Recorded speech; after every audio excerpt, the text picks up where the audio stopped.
interessante no UOL, tem o site de tecnologia deles, que é o UOL Tilt, e ele fala uma coisa bem interessante, né? Porque o Christian foi um dos críticos daquela Natália Pasternak, que supostamente critica as pseudociências, atacou a acupuntura, diversos outros tipos de tratamentos que existem, que não são aí a medicina alopática, atacou inclusive a homeopatia. E vamos ver aqui o que o Dunker falou. E atacou a psicanálise, que é o campo do Christian, né?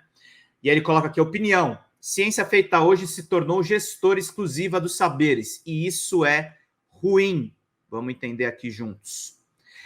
Recentemente se reaqueceu a discussão sobre o estatuto científico ou pseudocientífico de diferentes práticas e saberes. Há um forte precedente no caso brasileiro que ajuda a entender isso. Durante o governo Bolsonaro, estratégias públicas envolvendo vacinação, recomendação de tratamentos e demais questões que diziam respeito ao enfrentamento da Covid foram tornadas em franco e aberto desrespeito a inúmeros consensos científicos, violando até mesmo recomendações diretas e imediatas das autoridades sanitárias internacionais expressas pela Organização Mundial da Saúde.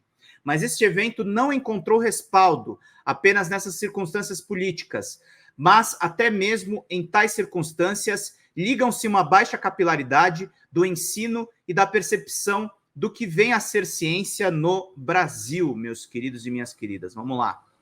Fruto desse estado de coisas é a confusão entre ciência como prática de produção de conhecimento e tecnologia, como aplicação deste saber à produção de objetos, práticas e serviços. Uma pesquisa anterior ao surgimento do bolsonarismo verificava que os brasileiros dizem se interessar mais por ciência do que por esporte, política ou arte, mas apenas 6% conseguem se lembrar ao menos um nome de um pesquisador no país. A incoerência relativa por si só é um dado. Queremos ser percebidos como admiradores e respeitadores da ciência.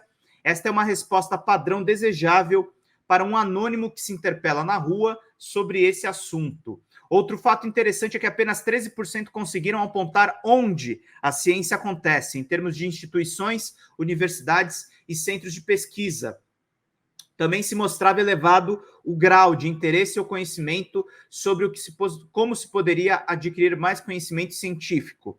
Em 2015, nossa percepção era de que a ciência traz mais benefícios do que malefícios, em números semelhantes aos europeus ou americanos. Em 2023, no contexto da reforma tributária, se discutia a fixação da verba destinada para pesquisa em universidades, atualmente vinculada ao ICMS estadual. Por isso, se espera alguma coerência com o fato de que mais da metade dos brasileiros concorda fortemente que o investimento em pesquisa, principalmente médica e climática, é decisiva para o país. Mais de 80% das pessoas defendiam mais verba para pesquisa. Ademais, o nível de confiança nos cientistas supera o de jornalistas, médicos e religiosos. Ora, o saber da ciência possui autoridade, mas o seu poder efetivo depende da técnica, dos meios de ação a partir desse saber.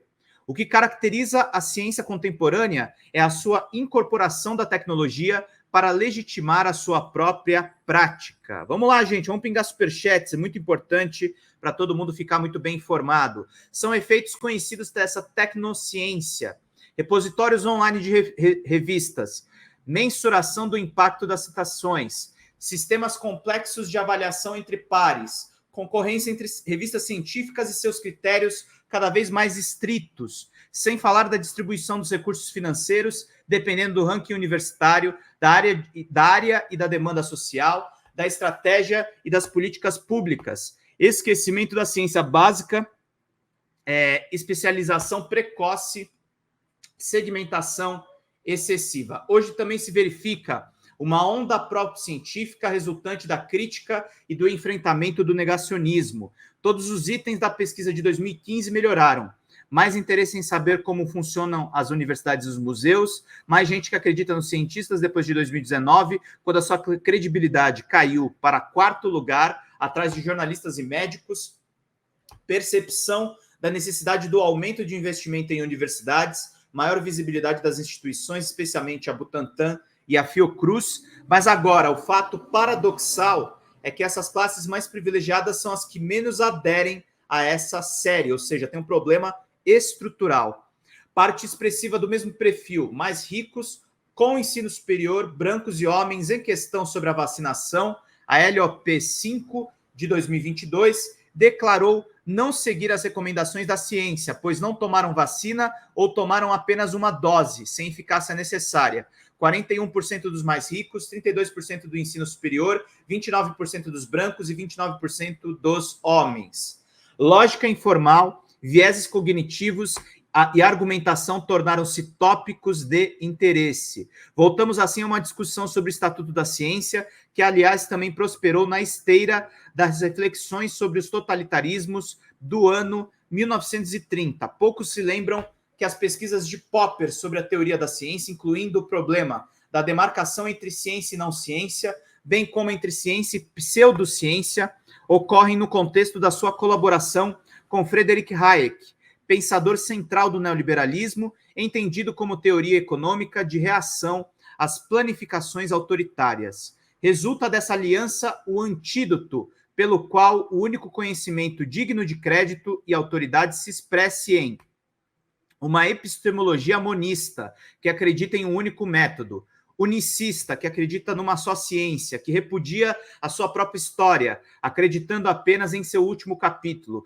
que desqualifica a cientificidade das ciências humanas, que subalterniza os saberes que não expressam em sua linguagem e que se globaliza em torno de consensos e critérios normativos em nome de um sujeito sem raça, sem gênero, sem etnia, sem classe, sem interesses. Baseado exclusivamente em propriedades formais do método, em enunciados verificáveis e proposições falseáveis, tanto a epistemologia de Popper quanto o neoliberalismo de Hayek dependem de uma teoria da mente capaz de ligar de modo universal em estados psicológicos dos sujeitos, tais como certeza, confiança e crença com afirmações verdadeiras ou falsas sobre o mundo, a natureza ou os fatos.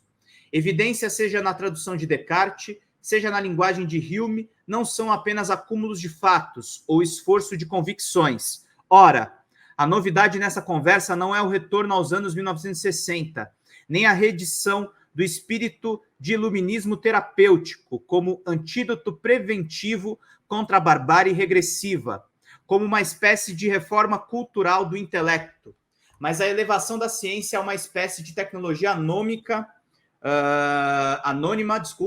que se conforma em ser apenas uma gestora dos saberes, percebida como administradora exclusiva, como monopólio das regras de produção de conhecimento e uso legítimo da razão.